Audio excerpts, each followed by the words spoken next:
This is the weekend edition of the Core Report. Welcome to the Core Report, the special energy series. It's not often that you get to speak to one of the oldest companies in India, and as it happens, the oldest oil company in India, which was started in the northeast of India and began drilling for oil in 1891. So that makes it more than a century old. And it's very interesting how the trajectory of a company like Oil India has spanned from drilling and oil exploration to production and to refining, which is a more recent acquisition, and down to, of course, all the non-conventional energy options, and finally including, or rather embracing, the startup universe to bring in technology and innovation into the ecosystem. So my guest for today is Dr. Ranjit Rath, the chairman and managing director of Oil India Limited. And Dr. Rath is a alumnus of IIT Bombay and IIT Kharagpur, and he is a geologist, and that's something that we hope to ask him a little more about. Mr. Rath, thank you so much for joining me today. It's indeed a pleasure of sorts to be talking to the oldest oil company in the country, and perhaps the newest when it comes to some of the things that you're doing. So let's talk a little bit about the history. And the only reason is because everyone may know Oil India Limited, but may not be fully conversant with its history and how the history determines the way its business is structured and laid out. Yeah, thanks, Govind. It's a warm good morning from this side of Oil India Limited. And I'm glad that you asked a question which is so relevant and close to my heart. Oil India is actually a legacy company. It dates back to 1889 when the first discovery of crude oil happened in this part of the globe at a place called Digboy. And for all the viewers, I would like to say that the name Digboy came from the discussion or the direction by the then geologists or the road builders or the railway track builders. They said, dig, boy, dig. That's how Dig Boy came in. Means while the Assam Railway Trading Corporation were laying wooden slippers for the railway line to carry coal from northeastern part of the country, the elephants who were engaged had traces of crude oil in their feet. Because then, in those days in Upper Assam, we would have sippages of crude oil. And I'm saying this in 1889, 100 plus years ago. After that followed a story or a narrative which unfolded, and Assam self, where Oil India has its major operation, became one of the most productive, prolific, prospective, and steel producing basin. So that's the story of Oil India Limited. After that, in 1959, we became a joint venture company. And in 1981, as recent as it could be, Oil India became a national oil company. And as the story unfolded, we went for our listing. Oil India became a Navaratna. And during August 2023, Oil India today is a Maharatna CPSC under the administrative control of Ministry of Petroleum and Natural Gas. So that's the story of Oil India Limited. On a technical front, as you would appreciate, we have got the oldest mature oil fields, which by virtue of sheer determination and committed and a concerted strategy of handling the reservoirs, which is located at a depth of about 2,000 meter to 4,000 meter, we are still producing and we are maintaining our production. So for our viewers, what we are doing is when we started, oil was available at a depth of about 1,000 to 2,000 meters. But over the years, with the quest for oil, we continued our efforts to go deeper. And how much deep, I would reveal when we will talk about our strategy for 2040. Right. And could you give us a sense of Oil India's production in the context of onshore, offshore in the country, and the total oil crude consumption in the country or imports? Currently, we are doing about 3 million metric. And as we speak, we do not have any producing offshore field, but we do have a discovered small field in KG Basin, east coast of India. We have exploration acreages in Andaman Nicobar Basin, both east side and west side of Andaman Nicobar. And we have one acreage, open acreage licensing policy acreage in Kerala Konkan Basin. But our majority of production comes from our main producing area, which is the Upper Assam. Besides this, we also have a producing asset in the westernmost part of the country where the PML is extreme west. Beyond Jaisalmer, we have a basin. We have two assets where we are producing crude oil and natural gas. Right. And could you give us a sense on Oil India's portfolio now? We talked about the drilling and exploration, which is, of course, the oldest part, to the refining, which, of course, is the newest. And then we'll come to the renewables and everything that's maybe much more recent. See, portfolio point of view, we have about 5,000 square kilometer of mining lease where we carry out our near field exploration, which is a continuous process, plus the production part. So that involves about 500 plus wells which are producing currently. And that's spread from in the east. Easternmost is Digboi. And beyond that, we have producing fields in Arunachal Pradesh. There's a place called Kumchai. And to the westernmost part of Lakwa Gaon, Moran, and Naharkatia. In fact, I must tell you that the post-independence, the first oil discovery happened in Assam Cell. That place is called Naharkatia, and it is in 1953. Followed by 1956, we discovered Moran. And those oil wells are still producing. This apart, we, by virtue of oil discovered in that part of the country, we also are the oldest pipeliner. So as we speak, we run a pipeline for crude oil for about 1100 plus kilometers and a product line from Numaligarh to Siliguri, which is about 600 plus kilometers. As far as the other portfolio is concerned, we have about 10 assets abroad in 7 countries, out of which some of them are exploratory assets, some of them are producing assets. And 2 flagship assets which I must mention in terms of our portfolio is one is we have a couple of assets in Russia, which is highly yielding in terms of dividend. And we have one flagship asset in Mozambique, which is the one of the richest gas field. And it is one of our major single project, probably the highest investment. And we are looking forward to that particular project in gaining access to the natural gas, which will come to the east coast and west coast of the country. This apart, we are also having our presence across the gas value chain. We have our gas pipeline, plus we also have got geographical areas which PNGRB allocates in terms of providing CGD facilities, both CNG and PNG. So from an upstream and midstream component, this is the portfolio. Interestingly, in 2021, we have got the Numaligarh refinery as part of our downstream acquisition. So this gives us the entire bandwidth to become an integrated energy entity today. Right. And here's a question to perhaps the geologist in you. So if you were to look at the map of India today, as you said, many of those wells are producing oil for more than a century and perhaps will continue to produce for a long time. There are many wells, particularly offshore and some onshore, I'm guessing, which are yet to produce, but which may have potential to do so. What does it look to you today as you look maybe a decade or two, where India will continue to produce from and perhaps find new wells if that could be found? First of all, thank you very much for posing this question, and with the connotation the geologist in you, I'm very thrilled because the possibilities India offers today in terms of ENP is unbelievable. Huge potential is yet to be explored. That's what I strongly believe for 2 reasons. One is a bit of technical connotations that today we have about 26 sedimentary basins, which is very nicely categorized into 3 categories. Category 1, 2, and 3. And it has got the commercial implication. That's why I am giving this narrative. There are 7 basins which are category 1 basins. And there we have proven hydrocarbon reserves, which is being produced. And out of the 7, we are producing from Assam self.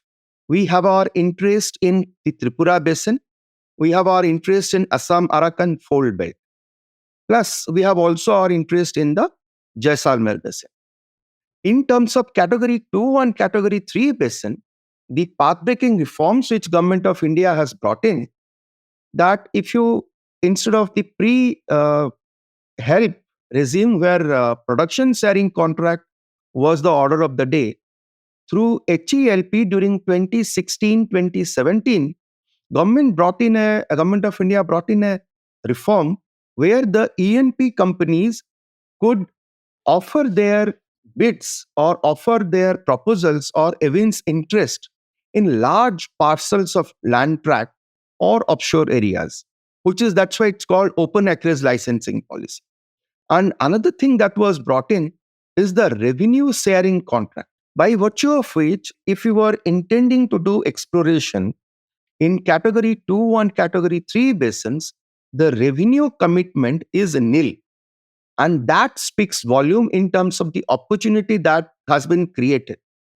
Plus, in recent times, Government of India has unlocked about 1 million square kilometer of explorable area in both offshore of East Coast, offshore of West Coast, and the Andaman Nicobar Basin, which has made us available the deep and ultra deep water areas which has not been explored with.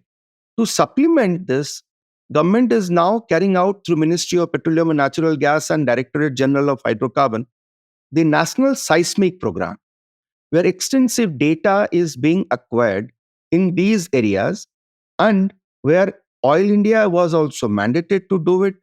And as we speak, in difficult terrains like the northeastern part of the country, the upper reach of Himalaya, the Bastar, that is Central India Basin, Oil India is also carrying out airborne gravity gradiometry. The intent is to create a database which will entice the explorers like the national oil companies, both ONGC and Oil India, and also the IOCs or the NOCs of the globe. So to me, the opportunity is actually there. And with the ecosystem that has been created, we look forward to the future rounds of OLP 9 and OLP 10 to go forward. Right. And you talked about aerial survey, and let me bring in the technology aspect here and versus the resources that one has to commit to find the same additional barrel of oil. How does that stack up today versus, let's say, what it was earlier, and how bright, if so, is the future? See, let's acknowledge the fact that we are an ever increasing consumer in terms of energy. Considering that, and oil and gas will continue to be the mainstay source of our energy. And today we are importing crude oil from across the globe and wide array of countries, about 85 to 86%. So the kind of energy hungry that we are, we need to explore, discover, and produce to the limit. So given the production strategy that we have, while we have created a concerted strategy to enhance our production from our mining lease areas, we need to have a focused attention for exploration. For this, you have rightly posed the query. Now, what is required in terms of an explorer is a stable price point. Now, we are aware of the fact that it is extremely volatile, that the fluctuation will always remain. Now, if the price point goes beyond a threshold, there is a drop in the demand and then the price is brought down. So, as an explorer, we would always look forward to a stable or near fluctuation regime of price point that would help us a kind of a horizon to do our exploration. That's one in terms of crude oil. In terms of natural gas, recently government has done a path-breaking decision of offering a price point in terms of the nominated fields where we otherwise were calling it as the APM gas, which is currently is about $6.5 per MMBTU, with also a possibility of having additional 20% if you discover new gas. So these things actually encourages us to look for new horizons, both in terms of XY plane and in terms of jet, that is deeper depths, to explore and produce for the country. Right. Okay. So let's talk about the downstream part now. And you acquired Numaligarh refinery a few years ago. That gives you a foothold there. But that obviously comes at a time when you're also, in a way, thanks to what's happening around the world, looking to expand beyond conventional energy into non-conventional energy. How do you divide your mind space and resource allocation between these sort of downstream ambitions versus maybe, I don't know what's the right word, maybe organic ambitions? I'll tell you, this has been the silver lining for Oil India in terms of NRL acquisition. A, we have been traditionally supplying to NRL in terms of crude oil and natural gas. So there was a very natural synergistic gain which happened. Given the fact that NRL is now, we are expanding from 3 million ton to 9 million ton capacity, we are looking forward to complete the project before end of 2025. The idea is that it would create an opportunity to have enhanced crude portfolio. So whatever extra that Oil India would produce, we will find a market next door. That's one. Of course, NRL expansion would require importing crude oil, because I'm sure we are not targeting 9 million metric ton in the near horizon, which entails laying a pipeline which probably would be the longest crude oil line from Paradip to Numaligarh refinery, about 1640 kilometers. So that project is also on track. Now, beyond this, I must tell you, in terms of our commitment towards the green energy portfolio, and given the clarion call of Honorable Prime Minister, Mr. Modi, for looking at the various possibilities in terms of import substitution, the blending possibilities in both petrol, which is MS, or diesel. Now, the first narrative is we need to have the percentage blending in terms of ethanol in petrol. So now you must be knowing that the current commitment is to achieve 20% blending of ethanol in petrol. So to that effect, in NRL, we have got the first of its kind across the globe, no food controversy for food to fuel. The feedstock is bamboo. And in northeastern part of the country, we have plenty of bamboo available as part of the feedstock. So basis bamboo as a feedstock, we have got a joint venture company which is called Assam Biorefineries, where we are going to produce ethanol. That's one part of it. Through our collaboration with Assam Petrochemicals, basis the feedstock, which is gas, which we are producing from our field, we are also converting, we have got a 600 tons per day methanol plant. That methanol will get blended in diesel. So this is actually the benefit, or I call synergistic gain, in terms of the downstream derivative. We didn't stop there. Now, considering the fact that the petrochemical intensity or the petrochemical consumption in the country is relatively lower than across the globe, we have also taken a decision of setting up a 360 KTPA of petrochemical plant, which is a polypropylene unit, which will be the downstream of the Numaligarh refinery expansion project. And we have already initiated work on this. So that's the kind of portfolio we envisage as part of our downstream uh, segment, including further derivatives. Right. So as you look ahead, Mr. Rath, so let's say the next decade, and I don't want to go too far beyond that, what does Oil India look like? I know it's an energy company. I know it'll have all the elements that you've spoken of and more of it. That's drilling, pipelines, downstream refining, downstream petrochemical production, and of course the non-conventionals, which is bamboo-led or bamboo-driven, which is an interesting one because I've not heard of this in other cases. So if you were to put all of this together, can you sort of paint the picture? It's a fantastic canvas to paint. You have multiple options. Currently, as we speak, we are actually running about 10 odd studies in terms of various feasibility reports or detailed project reports. And all those actually pan out in 10 years' time, for which actually we have already created a strategy and a diversification study as part of our strategy exercise.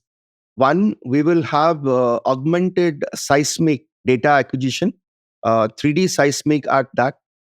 Two, as we speak, last year we had drilled about 45 wells. This year we are looking at 60 plus wells, and this is primarily all in onshore. So it's not only a hike in the number, we are also looking at more deeper wells. The intent is to reach about 6,000 plus meters in terms of our drilling efforts, which will be both exploratory and production.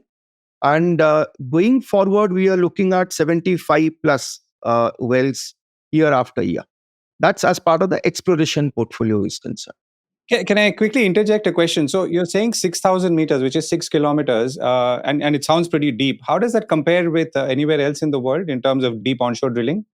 Only a few areas you need to drill that deep. Permian Basin in US, there are certain deeper wells. The story of Assam self is very, very unique. Here, as we are drilling deeper, we are establishing more hydrocarbon.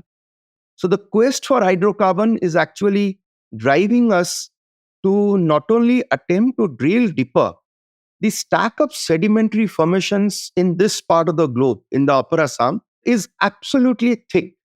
And we get very nice sandstone horizons, which is oil bearing. So the quest for hydrocarbon, we are not only looking at deeper depth, we are also bringing in advent of technology to have multiple wells from a single well plane, which will be a radial one. And with a kind of J bend, we would have access to the formations which is otherwise initially not thinkable. And with, of course, availability of drilling rigs still remains a concern. That's as part of the 10-year horizon in terms of exploration. In terms of production, we see a lot of opportunity to enhance our production from the existing PML areas. And we are also hopeful, rather optimist, that some of our open acreage licensing policy exploration efforts would also yield results. That's a very concerted strategy is going on in terms of our drilling in OLP acreages, and we are hopeful of striking something. And though it is time will tell, but we'll have to wait, and we have factored in that as part of our strategy. Otherwise, you would not commit your investment there. In terms of production, plus we are also looking at creating a portfolio of utilizing those not so successful wells, because every well that you drill need not or not necessarily gets converted to a production well. So those wells we want to utilize as part of our portfolio to create a mechanism where we could use for CO2 sequestration. That's one area which we are looking at as a very, very futuristic.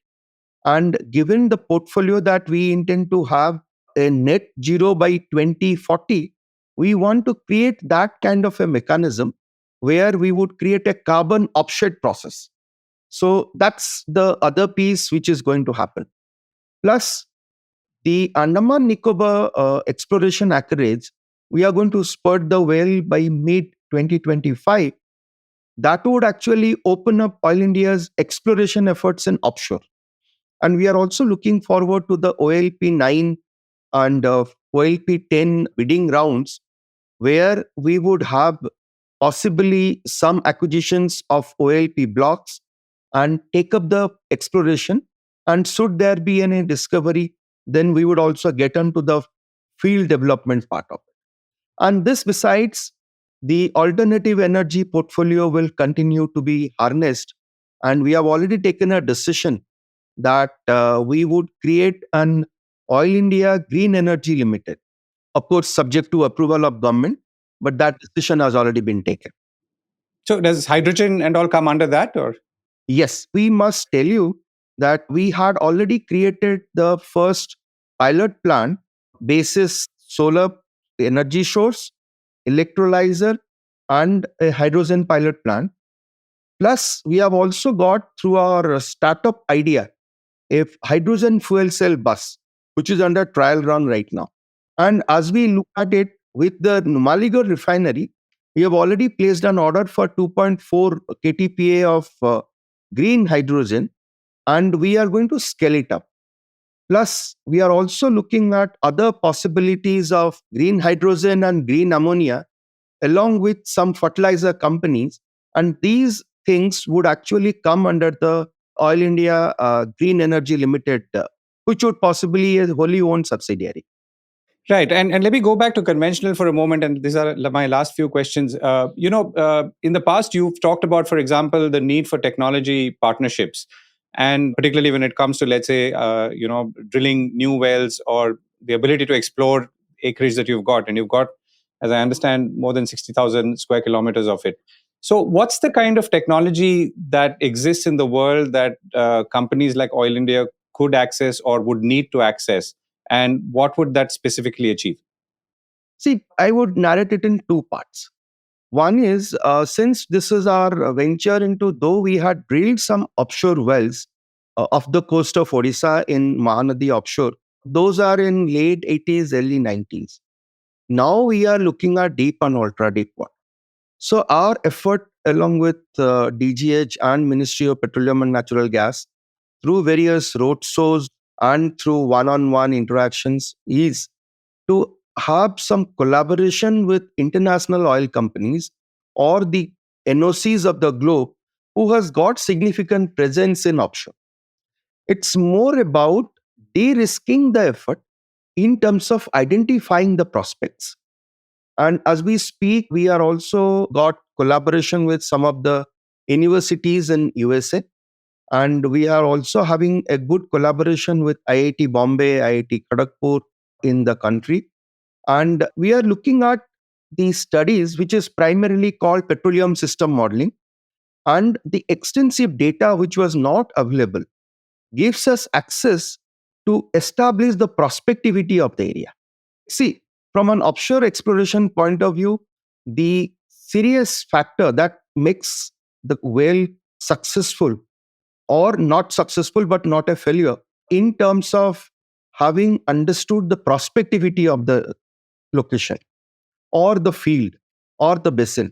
So, with the data that is available, with the softwares that is available today, we are looking at that and we are seeking collaboration with the IOCs of the world to bring in and help Oil India Limited to adopt it. That's one piece. In terms of onshore exploration, we would enhance our portfolio through our concerted strategy of doing enhanced oil recovery. And there we have been successful. And I must tell you this, today we are producing about 600 barrels per day from our Jaisalmer Basin asset. But this is one of the oldest oil, 1 billion plus, or nearly 1 billion plus, sitting at a depth of about 1060 meters within the Jodhpur sandstone. And this oil is non-flowing with about 1000 centipoise viscosity. So we are actually soaking the formation with pure steam at a temperature of 360 degree for 21 days. And then after 21 days, once you switch off, the oil starts flowing to the surface. So we are expanding that effort also. Plus, we are already placed an order and we are going to do hydrofracking for those tight formations sitting at a depth of 3000 plus meters to enable the hydrocarbon molecules to flow. So these are a couple of those technologies which we are adopting. So what you described earlier is fracking, isn't it? Is fracking, yes. But this fracking is different from the one, not in principle. Principle wise, it is same. But the way the fracking is done for the shale oil, shale gas asset in USA and what we are going to do here. Right. That's interesting. Let me bring in my last 1.5 questions. You are going to be part of the India Energy Week, which obviously brings together energy companies like yourselves and everything that goes with it. So what are you looking out for or looking forward to? Three things. The last year experience with India Energy Week has been an excellent experience. The platform that has been created by Ministry of Petroleum and Natural Gas and Government of India, creating the narrative called India Energy Week, gives us an opportunity to interact who's who in the sector, who's who in the industry, coming together from the globe to India. And by virtue of the one on one or the bilateral discussions that we have with the IOCs and NOCs of the world, helps us paving or creating that narrative of collaboration. Now, it takes time. The entities would like to look at Oil India's data, the confidentiality agreement has to be signed, and the purpose is they would actually assess the assets in terms of it. Matter like it takes time, but that nucleus is actually germinated in IEW. That's one piece. Second, as part of our production enhancement, we also do a lot of PEC contract. So we would also expect the startups or the entities which are interested to delve into the ecosystem of oil and gas to collaborate with Oil India Limited. And that also would happen in IW. That is the second piece. The third piece, which is very, very important, is to tell the oil story to the world. So the stall that we are going to put up this year, I must tell you, it's a very planned approach to state and to share with the world with the legacy of Oil India Limited, 100-year plus, with the latest acquisition of NRL and the possibilities of stepping further down to the chemical derivatives. While oil and gas will remain as a mainstay for mobility, it offers immense opportunity for chemical derivatives, which is a narrative already existing in the world. We would do it. Plus, telling the story that Oil India Limited, as an integrated energy company, will continue to do focused attention in terms of expedited exploration and enhanced production. So, probably one of the best possible partner for any entity or energy giant looking at India with their favorable considerations. So that's the third piece that we are looking at.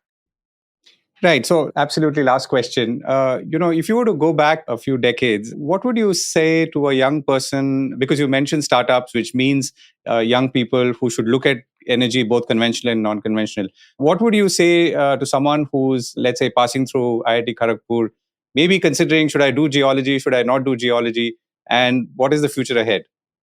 For geologists, there is absolutely no problem with the kind of exploration narrative that is unveiling, not only in oil and gas, in mineral sector also, or in natural resource sector per se in totally.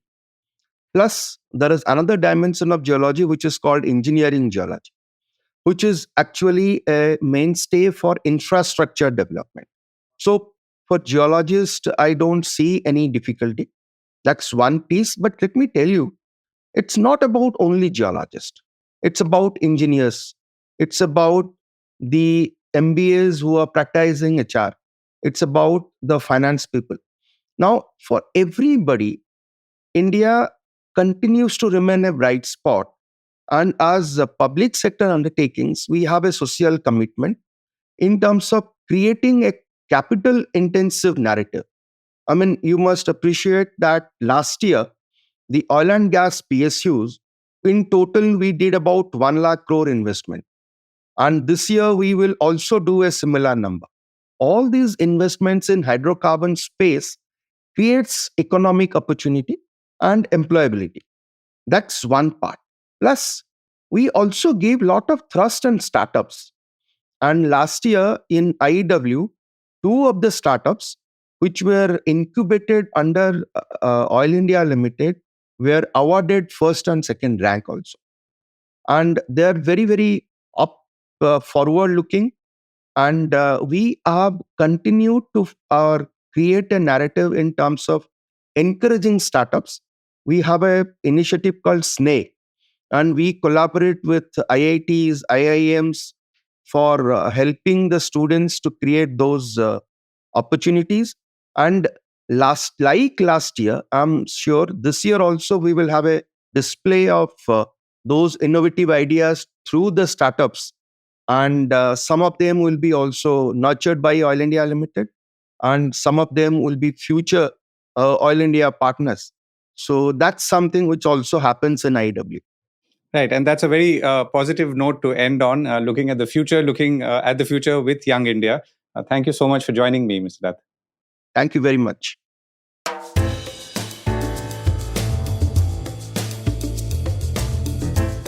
That was the Core Report with me, Govindraj Ethiraj. Do stay connected with more of our coverage at the Core. You can check out our website or sign up to our newsletter for our exclusive stories, one in-depth feature a day on www.thecore.in. Do also track us on LinkedIn, where we usually post synopses or extracts of our top stories and interviews. We would love your feedback on how we can make business more interesting and relevant, including, of course, India's vibrant manufacturing sector. So write to us at feedback@thecore.in, and thank you once again for listening.